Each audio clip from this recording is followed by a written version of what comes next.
Buenas tardes para todos. Hoy vamos a hablar de neuromonitorización en paciente con trauma craneoencefálico severo. El doctor Brian fue mi asesor. Le agradezco la orientación para la realización de la charla y nos acompaña pues, de forma virtual. Bueno, entonces, inicialmente hablaré de unas definiciones de la fisiopatología, de la epidemiología, y que en neuromonitorización vamos a hablar de monitorización invasiva de PIC, de monitorización no invasiva de la hemodinamia cerebral, del uso del catéter yugular ascendente, la presión tisular de oxígeno, microdiálisis y electroencefalograma. Como vemos, pues es un tema bastante amplio, entonces hablaremos pues de cada punto numeramente, tratando de resaltar la evidencia que hay como en los diferentes aspectos. Y finalmente, pues hacer una mención de la monitorización multimodal. Entonces, cuando un paciente presenta trauma craneoencefálico, puede tener una lesión primaria asociada al trauma, una confusión, contusión, laceración, hematoma. Aquí para que recordemos entonces la anatomía, cómo están configuradas las meninges, pía madre, aracnoides, dura madre, y podemos presentar pues diferentes tipos de hematomas, epidural cuando se compromete pues las arterias meningias, subdural cuando hay compromiso venoso, podemos también tener compromiso intraparenquimatoso, cuyas manifestaciones van a depender pues de la zona cerebral afectada y de la función que esta zona cerebral ejerce. Aparte de la lesión primaria, se puede establecer una lesión secundaria. La lesión secundaria es ocasionada por diferentes factores, como la hipotensión, la hipoxia, que afecta áreas de penumbra que van a lesionarse debido pues, a estas alteraciones. La presencia de hipocapnia o hipercapnia puede alterar la perfusión cerebral, trastornos pues, a nivel de la glucosa, del sodio, incrementos de la presión intracraneana que también alteran la perfusión, la presencia de convulsiones, infección, y todos estos elementos nos van a impactar el pronóstico y la mortalidad del paciente. Entonces, cuando estamos ante un trauma craneoencefálico, lo primario es hasta esto, pero lo que nosotros buscamos es prevenir la lesión secundaria. Aquí para recordar variables fisiológicas cerebrales, entonces el flujo sanguíneo cerebral global está entre 45 y 55 mililitros por 100 gramos por minuto, siendo mayor en el área cortical que la subcortical. El consumo metabólico de oxígeno de 3.5 mililitros por 100 gramos por minuto, la resistencia vascular, la saturación venosa yugular, que el punto pues, de corte que nosotros usamos para normalidad es del 55%. Recordando también pues cómo se determina el flujo sanguíneo cerebral, entonces va a ser equivalente a la presión arterial media menos la presión intracraneana sobre la resistencia vascular cerebral. Entonces, esto es importante porque cuando hablamos de hemodinamia cerebral, pues son estas las variables en las que nosotros podemos incidir.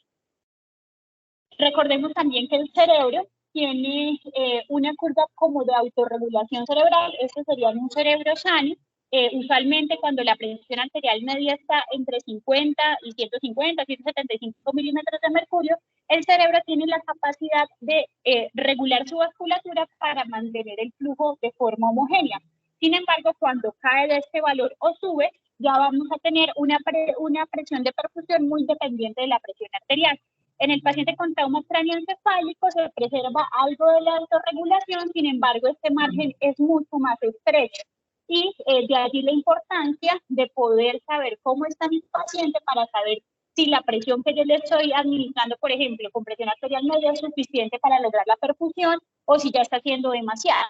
Porque esta curva, como les comento, se vuelve más estrecha y es individual. Cada persona se comporta de acuerdo pues, a su situación clínica y a su situación basal. Entonces, básicamente la autorregulación se explica por la regulación miogénica del flujo sanguíneo cerebral. Como les decía, en una persona sana, eso se mantiene entre 70 y 150 milímetros de mercurio, pero en un paciente con trauma, esto puede variar. Aquí para recordar un poco la Kelly, entonces básicamente nos dicen que la presión intracraneana está determinada por tres componentes: el parénquima cerebral, el líquido cefalorraquídeo y el volumen sanguíneo cerebral, tanto arterial como venoso. Entonces aquí tenemos en esta primera imagen una persona pues normal que tiene sus diferentes componentes sin alteración, y cuando hay un nuevo componente, por ejemplo, una masa, inicialmente se va a compensar derivando pues del el compartimiento intracraneal líquido cefalorraquídeo o sangre principalmente venosa, pero va a llegar un punto en el cual esta compensación no va a ser suficiente e indefectiblemente pues se va a elevar la presión intracraneana con las implicaciones respectivas en la percusión cerebral. Otra consideración que hemos tenido en el paciente con trauma craneoencefálico es que el sangrado puede alterar la circulación a través de los pisos coroideos, el sistema ventricular y las granulaciones aracnoideas, favoreciendo también los incrementos de la presión intracraneal por alteraciones en la absorción del líquido cefalorraquídeo. Y en relación al metabolismo cerebral, el consumo metabólico del cerebro, el 40% de la energía que requiere el cerebro se emplea para la homeostasis celular y otro 60% para la actividad electrofisiológica. Entonces, esto también es interesante porque nosotros podemos impactar con ciertas medidas esta actividad electrofisiológica o en el caso de las convulsiones se nos puede aumentar y aumentar entonces el metabolismo cerebral. También aquí para recordar, pues conocemos todos la escala de Glasgow que nos evalúa la severidad del trauma craneoencefálico. Pacientes con Glasgow menor o igual a 8 están ante un trauma craneoencefálico severo, entre 9 y 12 moderado y entre 13 y 15 leve. Y esta es la escala de Glasgow que se mide pues posteriormente para ver cuáles son las secuelas. Entonces, las secuelas pues que va a dejar este trauma craneoencefálico, la primera propuesta la dividida en 5 clases, actualmente pues se usa esta que es de 8 categorías y básicamente 1, 2 y 3, que es paciente muerto o en estado vegetativo o con una discapacidad severa, son consideradas pues un desenlace desfavorable y en general los estudios entre 4 y 8 dicen, bueno, es un desenlace aceptable. Esto es importante porque vamos a ver que muchas de las medidas en el largo plazo se evalúan mediante pues, el desempeño del paciente medido con la escala de Gauss. Y aquí para recordar también la clasificación de Marshall en relación a hallazgos tomográficos, que también pues, va a ser importante en la toma de decisiones tanto del manejo clínico como del manejo quirúrgico.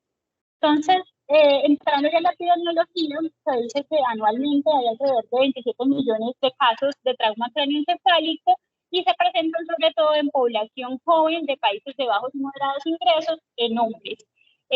La causa usualmente suele ser una causa violenta, accidente de tránsito u otro tipo pues, de causas violentas. El 90% de las muertes prehospitalarias en el contexto de trauma involucran trauma craneoencefálico y de los pacientes que pues, llegan a recibir atención hospitalaria, el 10% se clasifican como severo, el 15% moderado y el 75% como leve. ¿Qué tenemos para Colombia? Este es un estudio que miró de forma retrospectiva los datos de la base de datos del DANIS de muertes no fetales entre el año 2010 y 2017 y caracterizó la mortalidad por trauma craneoencefálico en adultos en Colombia. Miraron las características sociodemográficas, distribución geográfica y encontraron una tasa de mortalidad de 10.177 por 100.000 habitantes en ese periodo de tiempo. La mayoría de las personas afectadas, hombres, jóvenes, en el contexto de homicidio o accidente de tránsito. Aquí estamos viendo entonces cómo se comportó la mortalidad por trauma craneoencefálico esto es un mapa del año 2020. Y aquí tenemos entonces el comportamiento de Antioquia, que está en el rango de 9.1 a 15.1 muertes por 100.000 habitantes. Y aquí estamos viendo pues el comportamiento en el tiempo, en los años de estudio, ha ido pues como disminuyendo en el 2010, sin embargo sigue siendo una causa importante de muerte en población joven. La edad, lo que vemos, sobre todo aquí este grupo de 20 a 30 años, muy afectado.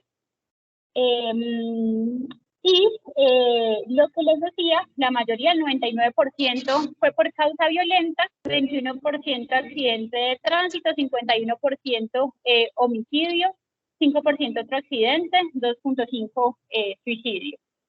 Entonces, pues, vemos que es una patología que afecta a personas jóvenes, que tiene pues un impacto social muy importante Y aparte del tema de la mortalidad está la discapacidad, que es la otra preocupación con el trauma craneoencefálico. Este estudio, CESTRAC TBI, es un estudio prospectivo longitudinal que se hizo en 18 centros de trauma de los Estados Unidos.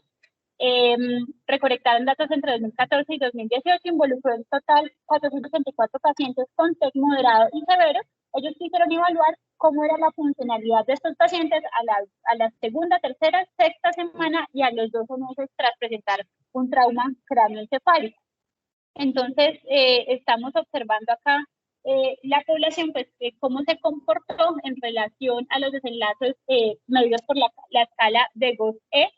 Lo que les decía, ellos consideraron que un GOS-E mayor o igual a 4 era pues un desenlace aceptable desde el punto de vista funcional, y menor pues ya era un desenlace no deseado, que era, podíamos, que era el estado vegetativo o una dependencia pues funcional muy alta. Y vemos que los pacientes con trauma craneoencefálico incluidos, que llegaron pues inicialmente como severos, el 54% a los 12 meses tenían una clase funcional aceptable. Y vemos acá que a las 2 semanas era el 12, a los 3 meses 45 y a los 6 meses el 51. De allí que siempre se nos menciona que en un paciente con trauma craneoencefálico, pues hablar tempranamente de un pronóstico es muy difícil, porque vemos acá a las 2 semanas el 88% eran pacientes que estaban totalmente dependientes, pero ya esa cifra bajó al 50% al año. Entonces ellos pues hacen ahí énfasis como en la precaución de dar pronósticos muy tempranos. Bueno, y aquí estamos viendo la clasificación, pero con la escala DRS, muy similar. Los pacientes que están en este color como marrón no tuvieron ninguna dependencia al año. Este azulito claro, una dependencia parcial, y una dependencia moderada. Entonces lo mismo, vemos que con el paso del tiempo, en pacientes que probablemente pues estuvieron en programas de rehabilitación y demás, pueden tener un desenlace aceptable. Entonces, bueno, como les decía, ya pasando esta introducción, los objetivos del manejo es reducir la lesión cerebral secundaria. Para eso que vamos a evitar la elevación de la PIC, el descenso de la percusión cerebral o el desbalance entre la entrega y el consumo de sustratos. Para lograr esos objetivos, la propuesta es que nosotros debemos saber qué está pasando en el cerebro, y que quizá la evaluación clínica e imagenológica puedan ser insuficientes para orientar el manejo de estos pacientes. Entonces, vamos a abordar pues de forma general varias de estas medidas, pero básicamente, ¿qué tenemos? Para la evaluación de la actividad electrofisiológica, entonces el electroencefalograma u otros dispositivos que hacen como interpretación de las ondas que se obtienen mediante electroencefalograma. La monitorización metabólica, entonces a través del catéter yugular ascendente, o vamos a mencionar otras técnicas como la microdiálisis, la perfusión cerebral, en la cual se puede emplear el ultrasonido mediante la técnica pues, de Doppler, o pues haciendo los respectivos cálculos mediante la monitorización invasiva de la PIC. Y pues muy importante esto que mencionamos acá de la monitorización sistémica, no solo monitorizar el cerebro, sino pues tenemos que monitorizar la concentración instalada de CO2, la temperatura, la glucosa, la saturación de oxígeno, la presión arterial, pues de forma invasiva. La idea es que con esos datos se pueda hacer una integración de la información y tomar decisiones clínicas que impacten la terapia y el pronóstico de estos pacientes. Entonces, en relación a la monitorización de la presión intracraneana, hay diferentes métodos para monitorizarla. Tenemos desde catéteres intraparenquimatosos, drenaje ventricular externo y otro tipo de catéteres como los transductores posicionados en el espacio epidural o subdural. Entonces, actualmente pues, no se usan con ese fin. Aquí pues estamos viendo que el drenaje ventricular externo tiene como ciertas ventajas respecto a la monitorización intraparenquimatosa. Una de ellas es que nos permite evacuar el líquido cefalorraquídeo, que eso pues no lo podemos hacer mediante la monitorización intraparenquimatosa. Y lo otro interesante de medir la PIC, aparte del valor absoluto, es ver cómo es el comportamiento de la onda P1, P2 y P3, y el comportamiento de P2 en relación a P1. Recordemos entonces que P1 refleja pues como la onda sistólica arterial, P3 es el notch dicrótico y P2 nos habla de la compliance cerebral. Entonces, cuando esa compliance está disminuida, se altera la relación P1-P2. Y bueno, entonces la pregunta es, ¿y a quiénes le vamos a poner una medición invasiva de la presión intracraneal? Acá estamos viendo la recomendación que dio el Consenso de Milán en el año 2014. Ellos decían que la idea era que pacientes que tuviesen un tramo craneoencefálico severo, pues definido por Glasgow menor o igual a 8, y que este Glasgow persistiera en ese valor después de una estabilización hemodinámica en ausencia de agentes anestésicos o relajantes, o en pacientes que tuviesen demostrado por una tomografía lesión difusa con edema cerebral, o pacientes en quienes inicialmente quizás no tenían esta lesión, pero tras una tomografía control se aprecian esas alteraciones, o pacientes en quienes la suspensión de la sedación sea peligrosa o tengamos un examen físico no confiable. Por ejemplo, pacientes con trauma raquimedular, o que tengan fracturas faciales, en donde no podemos pues valorar otro tipo de variables clínicas. Y hablaban ellos también de los pacientes con lesión bifrontal que tenían mayor riesgo de incremento de la PIC. Entonces esa era pues la sugerencia que ellos hacían. Aquí tenemos el consenso de la Sociedad de Cuidado Europea de Cuidado Neurocrítico. Ellos consideraban que la medición de la presión intracraneana debería ser parte del protocolo de manejo de pacientes con riesgo de incremento de la presión intracraneana, y que esto se sugería porque permitía pues detectar alteraciones tempranamente, definir la inminencia de herniación y también como que bajar el umbral para el requerimiento de intervenciones quirúrgicas.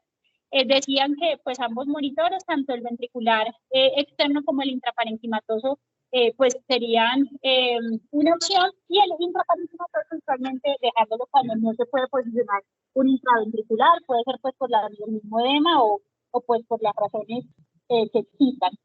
¿Qué nos dice las guías del Brain Trauma Foundation?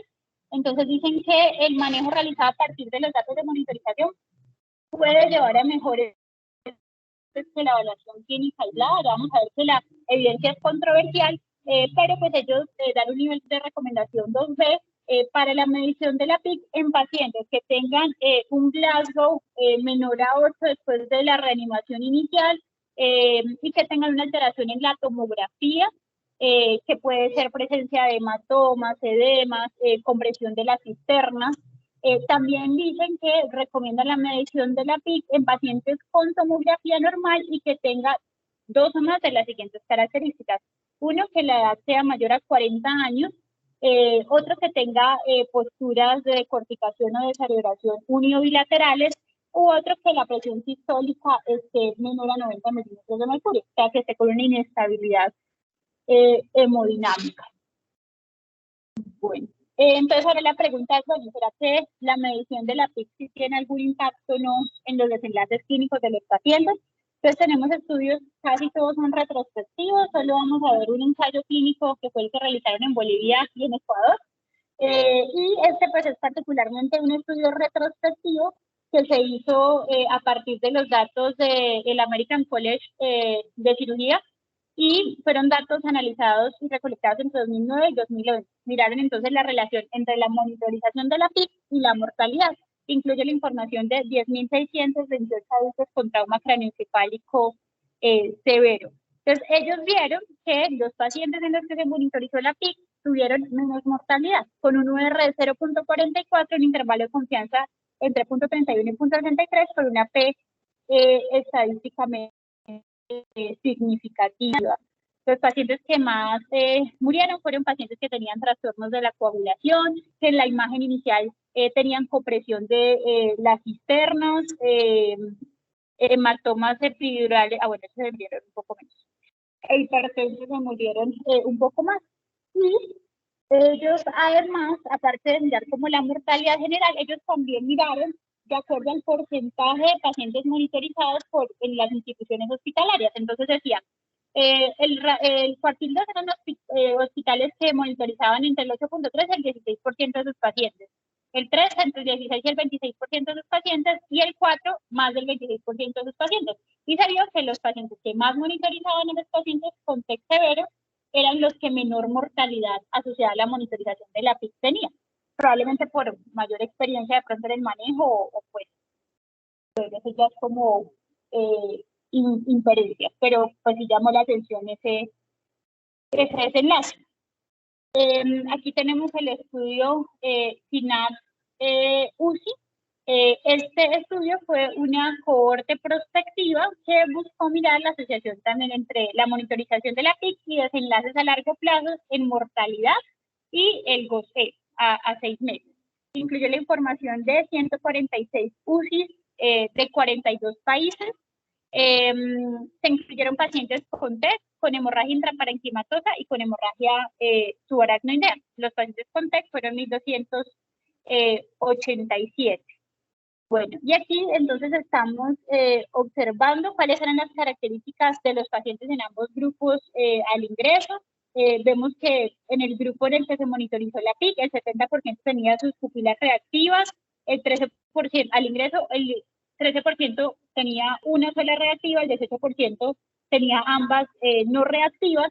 Acá está el Glasgow de ingresos. En el grupo en el que se monitorizó la PIC, el 52% tenían Glasgow entre 3 y 5, 31% entre 6 y 8, 17% entre 9 y 15, similar al otro grupo. Entonces vemos que eran en general pacientes que estaban bastante comprometidos, con un Glasgow menor a 8 o incluso pues un porcentaje más o menos del 35% que tenía solo una pupila o ninguna reactiva.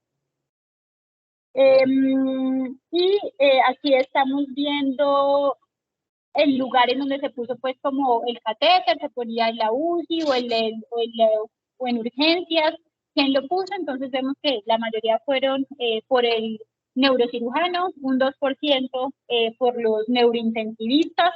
El tipo de catéter que usaron, parenquimatoso, fue la mayoría de los catéteres, 73%, intraventricular 20%, y pues hubo unas acá subdurales espirales que vemos que esa medición pues realmente no es tan confiable.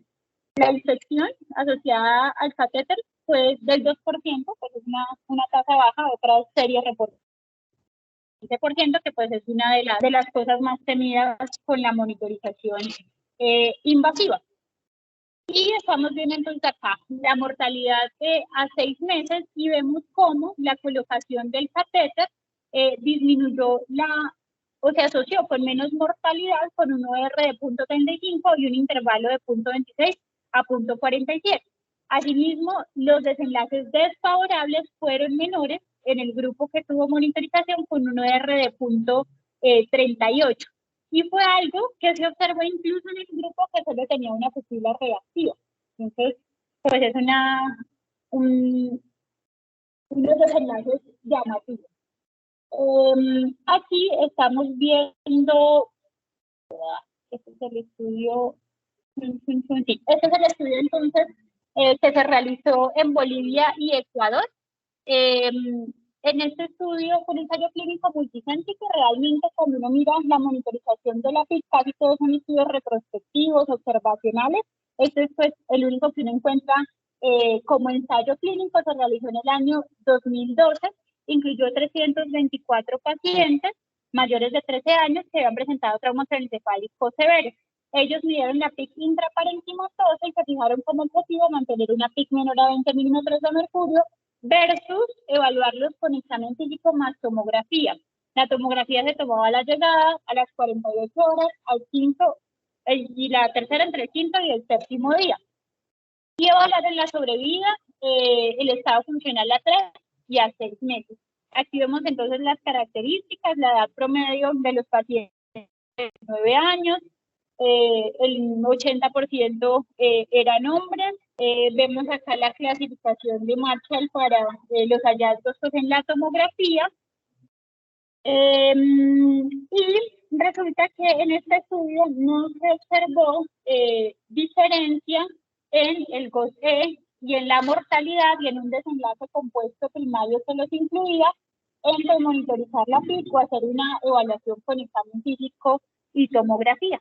Y acá estamos viendo entonces 225 días después de la lesión, cómo se comportó cada uno de los grupos. No hubo una diferencia estadísticamente significativa. Los eventos relacionados con el catéter, entonces vemos que realmente pues también fueron pocos, hemorragia 1%, infecciones no reportan. O sea, parecía un procedimiento seguro, pero que no impactaba la mortalidad ni los desenlaces clínicos. Sin embargo, es un estudio que se le han hecho muchas observaciones metodológicas. Uno, que las intervenciones que se hacían para el manejo del incremento de la PIC, por ejemplo, medida intraparenquimatosa, o cuando ellos encontraron unos hallazgos tomográficos sugestivos de la lesión intracraneana, no estaban estandarizadas. Y ambos grupos recibieron intervenciones diferentes e incluso fueron más activas las intervenciones en el grupo de tomografía. Y no se evaluaba el impacto de las intervenciones. Entonces, es la primera observación.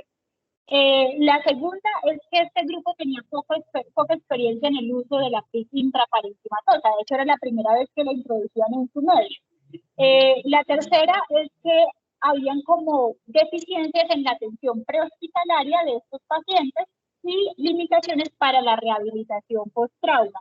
Y otro hallazgo llamativo es que la mortalidad global fue del 38% versus otras series que hablan, por ejemplo, el DECRA, que fue de la cloniotomía descompresiva, tenía mortalidad del 19%.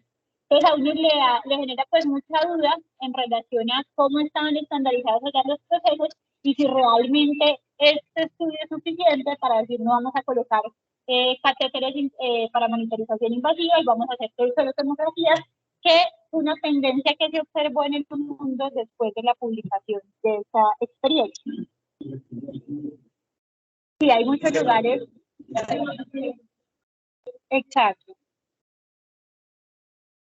Y aquí, pues, como lo último que tenemos del año 2022, un estudio retrospectivo en 52 UCIs de China, 2029 pacientes, 767 tuvieron monitorización invasiva de la PIC, 1.292 no. Ellos miraron entonces también la mortalidad intrahospitalaria, sobrevida al alta, la estancia hospitalaria, y ellos observan que a quienes se les monitorizaba la PIC se morían menos. Hicieron un análisis de propensión ajustando según edad, sexo, asa basal, mecanismo de lesión, hallazgos imagenológicos y presentación clínica, y se mantenía. Entonces, pues ahí queda la inquietud. En general, los estudios observacionales favorecen la monitorización invasiva de la PIC y el único que tenemos aleatorizado, no. Pero pues es bastante discutible por las deficiencias metodológicas.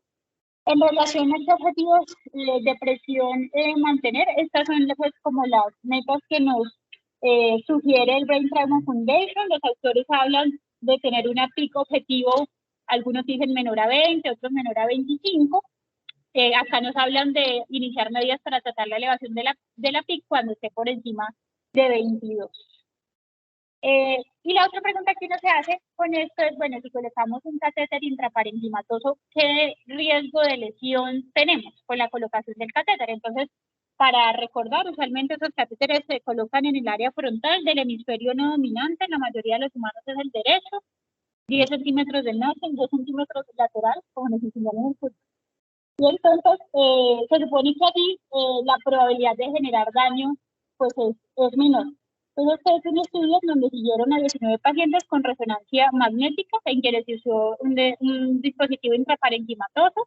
Eran pacientes, 3 mujeres, perdón, la mayoría hombres, con edad promedio de 42.8 años, con un Glasgow inicial de 5, y observaron que en el seguimiento imagenológico el 31% no tenía alteraciones en las imágenes, el otro 31% tenía un trayecto detectable y un 36% tenía alteración del tejido circundante a ese trayecto, sin embargo, sin ninguna relevancia clínica. Acá estamos viendo entonces el ejemplo de un paciente donde, aquí se observa parte del trayecto, pero pues no tenía ninguna alteración del parénquima adyacente. Y aquí un paciente que sí se le veía pues una alteración en la sustancia blanca, pero que no tuvo como una relevancia clínica o alguna consecuencia funcional. Entonces parece que es algo seguro. ¿Listo? Bueno, en relación a la monitorización invasiva de la hemodinamia cerebral, entonces, ¿qué tenemos? Tenemos diversas herramientas.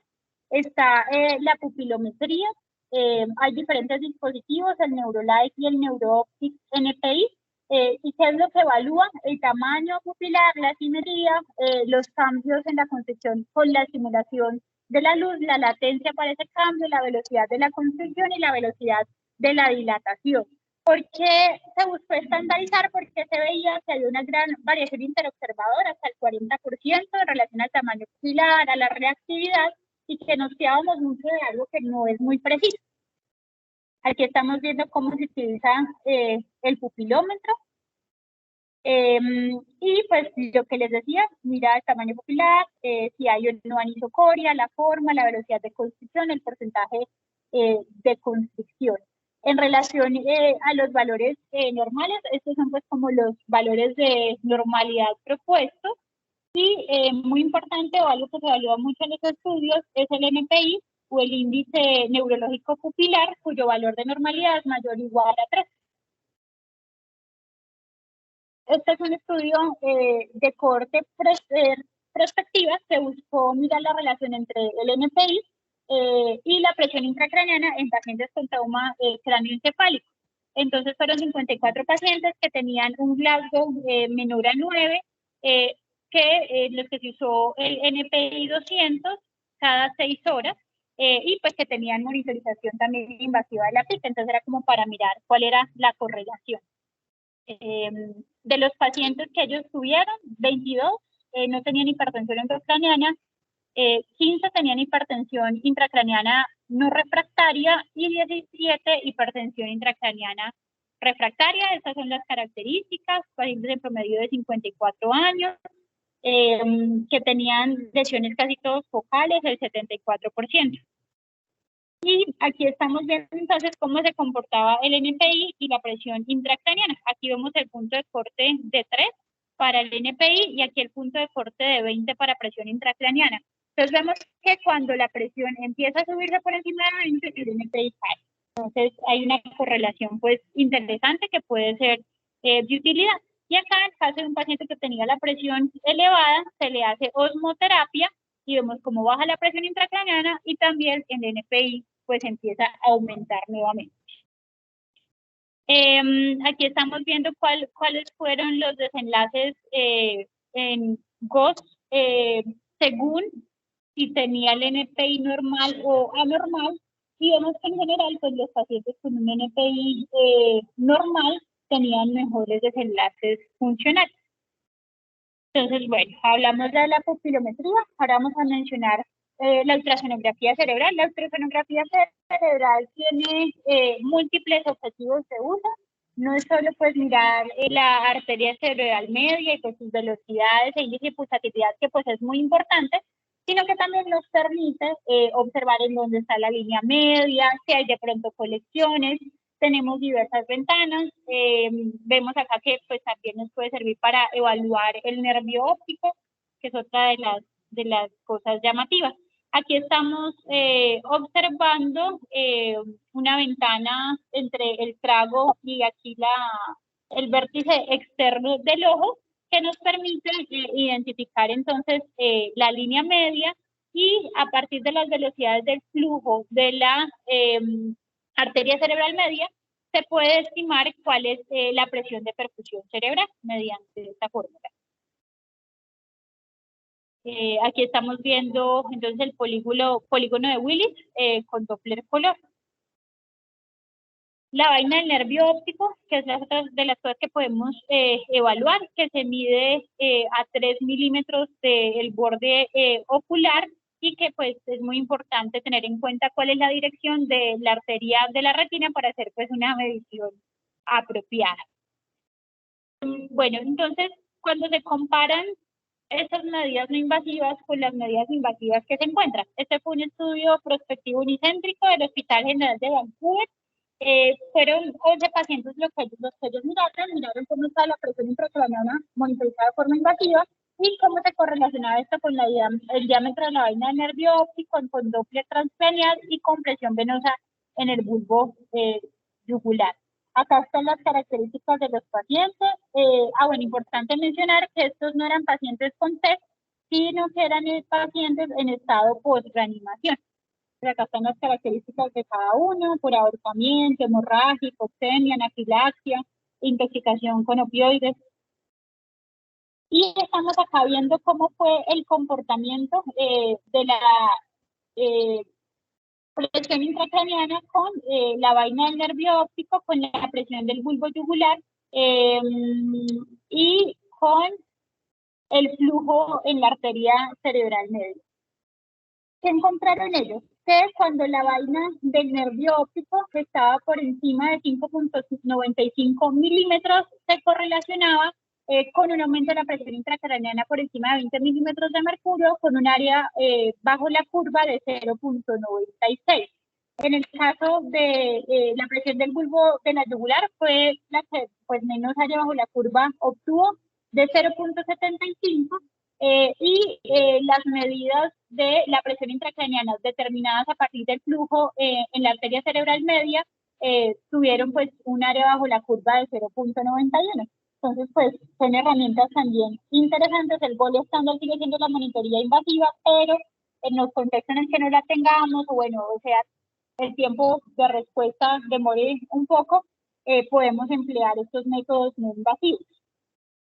Y se ha estudiado también dirigir la terapia por objetivos a partir de los hallazgos en el ultrasonido con Doppler transcranial. Este fue un estudio prospectivo hecho pues en una UCI del Hospital de Bicêtre en París en el año 2007.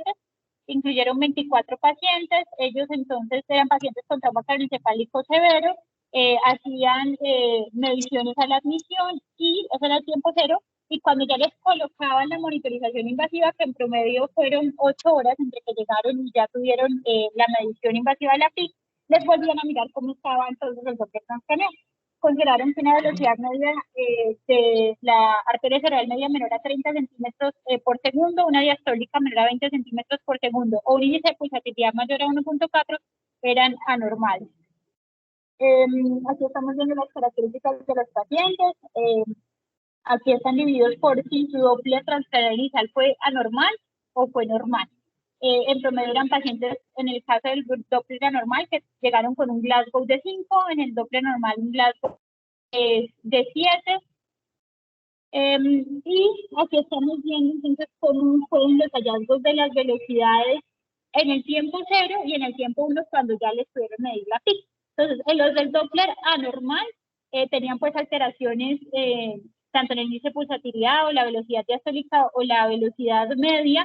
En el tiempo 0 eran 11 y en el tiempo 1, 2. O sea, tomaron, en el caso de 9, en todos los pacientes tomaron medidas, pero en el caso de 9 pacientes esas medidas fueron efectivas para lograr unos cambios en la monitorización no invasiva. Y cuando vemos acá la presión intracraniana sí estaba pues aumentada en este grupo, 32 más o menos 13, pero pues a mí lo que me llama la atención es esto, que de 11 a 2 con la intervención se logró pues como una mejoría por técnicas no invasivas. Y acá están los que pues estuvieron normales desde el principio, que claro, tenían una presión intracraniana más baja de 22. Y pues ellos lo que decían era, bueno, no a todos nos vamos a poder monitorizar invasiva apenas lleguen, pero podemos basarnos en las no invasivas para tomar decisiones. En relación al catéter yugular ascendente, entonces este catéter nos brinda valores estimativos de la oxigenación, del flujo y del requerimiento metabólico cerebral. A través de este catéter y también con la medición de gases sistémicos podemos determinar la diferencia de oxígeno entre arteria sistémica y la vena yugular. Podemos determinar también la saturación venosa de oxígeno, que sabemos que cuando está por debajo de 55, pues es baja. El de que mayor a 9 estaría alterado y la relación entre glucosa y lactato. Este es un estudio prospectivo que miró la correlación o la capacidad de la monitorización continua con saturación de la yugular y la detección de isquemia tras un trauma craneoencefálico severo. Es un estudio antiguo de 1989. Me llamó la atención que muchos de los estudios que uno encuentra de la saturación venosa yugular son antiguos y que no hay como tanto interés reciente. Fueron 45 pacientes y cada 8 horas le hacían pues la estimación de ese valor y se consideraba una saturación menor del 50% como normal. Aquí estamos viendo cómo se comportaron las curvas de saturación sistémica y saturación de la yugular. Entonces veíamos que si bajaba la saturación sistémica, también había una disminución de la saturación venosa yugular, es algo pues que uno espera. Vemos acá también en relación a la hipocapnia, acá estamos viendo un valor de CO2 de 20, y cuando estaba así la saturación bajaba por debajo del 50%, cuando ya llegaba la normocapnia ya otra vez mejoraba la saturación. Ya sabemos que la hiperventilación como medida de manejo de la que es muy cuestionable justamente porque puede vasocontener tanto que altera la perfusión.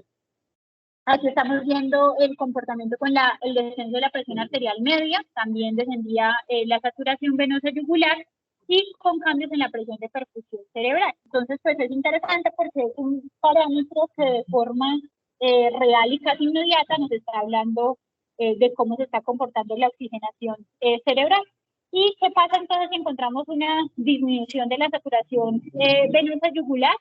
Nos preguntamos, ¿hay una alteración en el aporte de oxígeno o hay un incremento en el consumo? Entonces uno mira, ¿esto es alteración en el aporte? ¿Está el paciente anémico o el flujo sanguíneo cerebral está bajo y debe aumentarle la presión sistémica?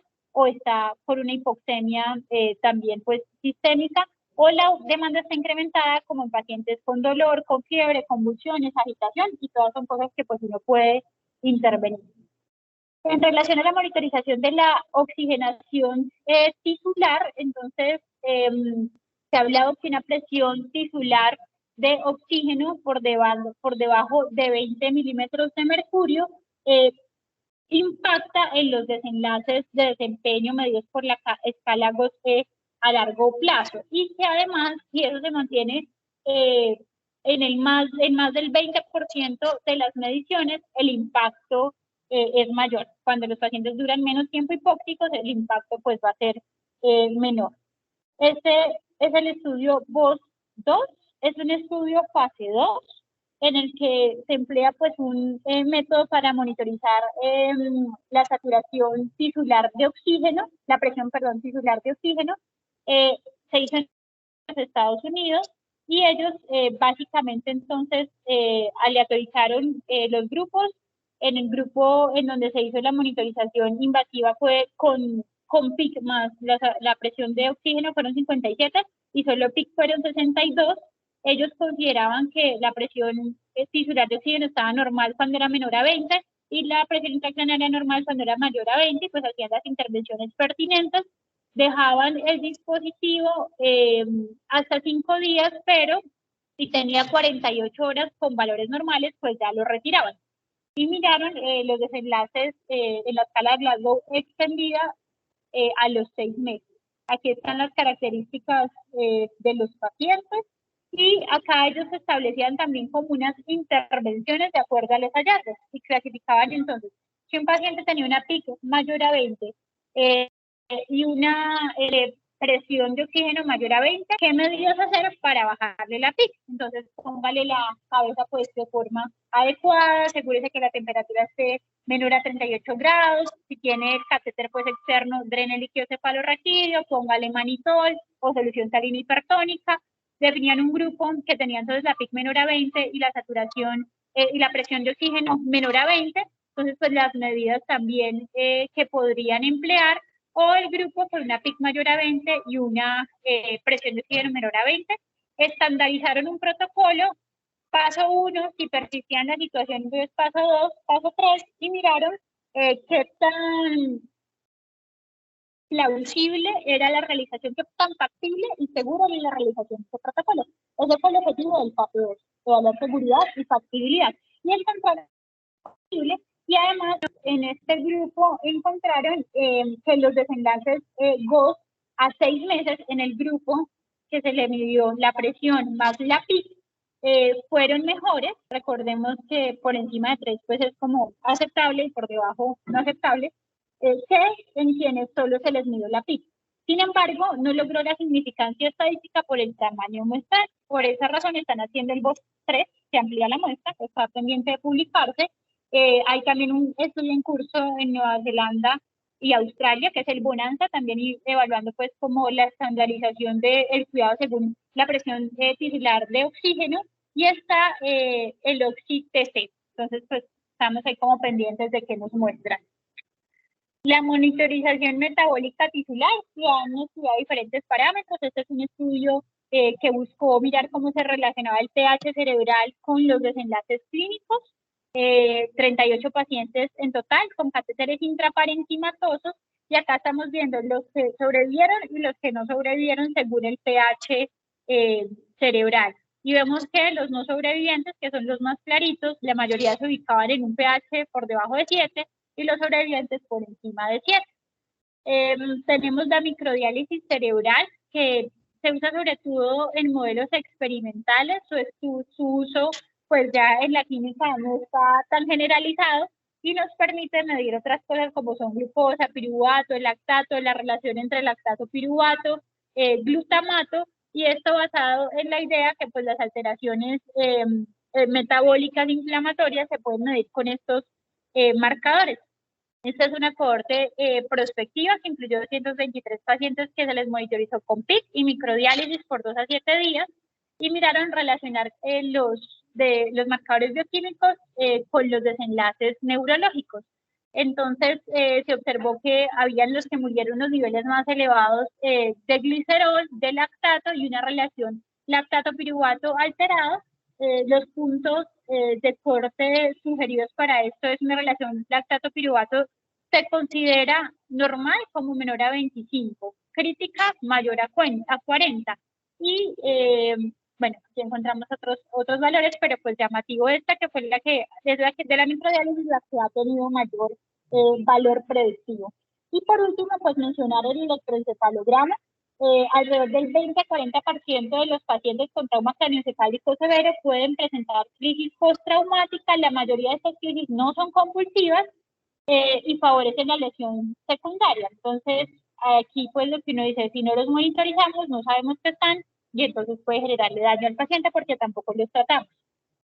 Se sugieren montajes entre 18 y 32 canales. Se ha visto que la monitorización intermitente tiene una sensibilidad del 50% para detectar las crisis, y la monitorización continua por 8 horas aumenta esa sensibilidad al 90%. Hay otros métodos que nos hablan de electroencefalografía procesada, sin embargo, estos son pues más utilizados en el escenario de la anestesia. Su planteamiento inicial fue para detectar y prevenir y manejar pues como los despertares intraoperatorios, no están tan validados en el contexto de la neuromonitorización en TEC grave. Y pues, ¿a qué se apela en la actualidad? A una neuromonitorización multimodal.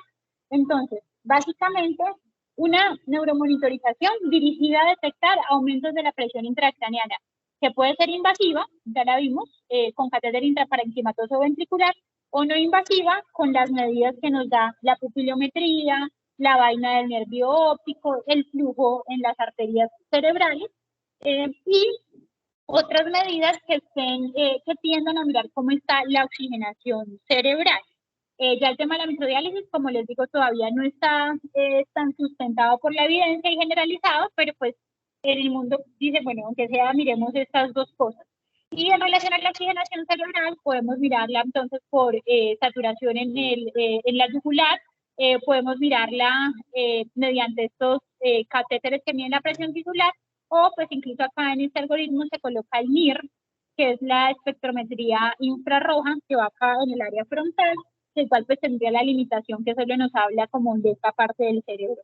Y de acuerdo a eso, clasificar a nuestros pacientes como A, que tiene una presión intracraniana normal con una saturación adecuada, que sería un paciente pues que está normal.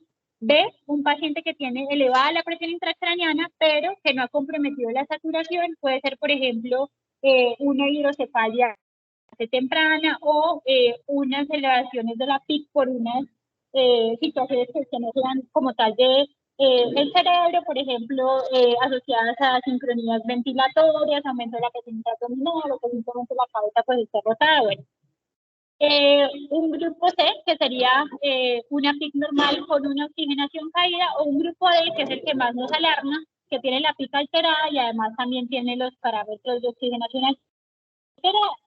Y al respecto, la conferencia, de acuerdo pues a cómo clasifiquemos nuestro paciente, nos sugiere unos algoritmos de manejo, de acuerdo pues a cada una de las categorías. Esto pues es una propuesta, todavía falta que esté soportado por la evidencia, pero pues tiene como toda la plausibilidad biológica. Y aquí para recordar la estrategia MANTA, que pues aparte de estas monitorizaciones debemos tener a nuestro paciente normotérmico, con unos electrolitos en rangos de normalidad, con una glucosa en rangos de normalidad. Recordar que pues el manejo del paciente neurológico implica también el manejo de los diferentes sistemas que nos ayuden a proteger el cerebro. Entonces, en conclusión, la neuromonitorización multimodal permite tomar decisiones clínicas individualizadas que buscan disminuir la lesión cerebral secundaria en el contexto del paciente con trauma craneoencefálico. Nos falta más evidencia que lo soporte, pero los estudios observacionales pues favorecen esta apreciación. Vamos a ver qué nos dice el VOS3 y bueno, los otros que les mostré. La neuromonitoría clínica y con neuroimagen de forma aislada en el contexto del TEC severo nos ofrece información limitada. Y las estrategias no invasivas representan una ayuda individual al paciente neurocrítico, no sustituyen del todo el monitoreo invasivo, pero son una herramienta que podemos tener al alcance y que nos puede ayudar.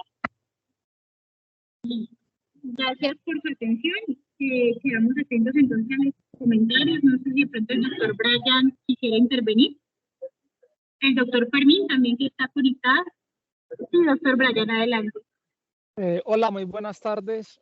Bueno, unas felicitaciones para acá, tiene una excelente revisión.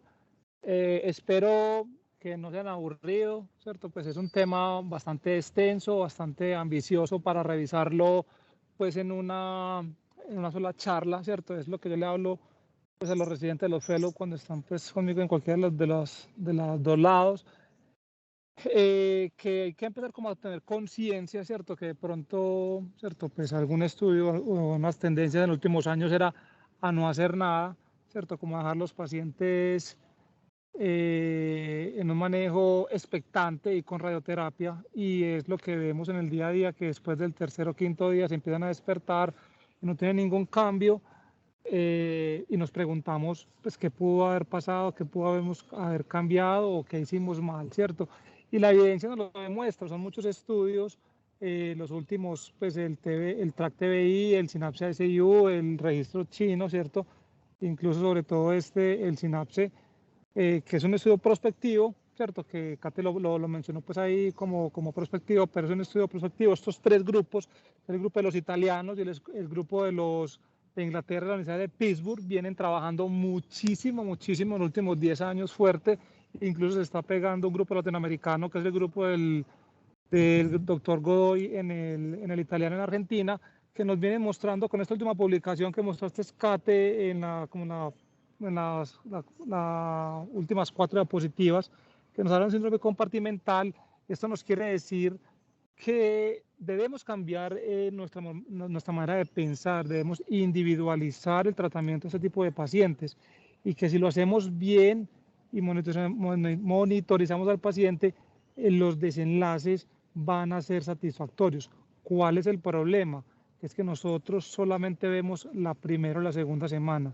Entonces, eso no quiere decir que todas estas medidas no sirvan. Incluso este tema de neuromonitorización, ¿cierto?, va pegado, ¿cierto?, a un tema que pues lo estudiamos, los que nos gusta mucho pues la parte de crítico, que es la neuromodulación, ¿cierto?, y la el cuidado neurocrítico con farmacológico. Si pegamos todas estas dos estrategias, probablemente vamos a mejorar la morbimortalidad y la funcionalidad de estos pacientes con trauma craneano. Por último, yo lo veo en el día a día, ¿cierto? Que muchos colegas pues hacemos o se hacen, toman conductas con inferencias, ¿cierto?, de solamente una presión arterial media, y lo que nos mostró Kate es que eso realmente no sirve, ¿cierto? Porque la fisiopatología central es la presión intracraneana y la tenemos que medir. Entonces, como conclusión, es una invitación a que hagamos una monitoría, una neuromonitoría multimodal, bien sea invasiva o no invasiva. Me imagino que pues por cuestiones de tiempo no se mostró, pero hay dos estrategias, la que sí vieron ahí, que era la estrategia, y hay otra estrategia paralela, que es la del protocolo CREVISE, ¿cierto? Que es una monitorización no invasiva, y ambas vienen demostrando que sí sirven, que tienen una muy buena correlación con la presión intracraneana y que va a cambiar el desenlace de estos pacientes con trauma cráneoencefálico. Muchas gracias, Katy.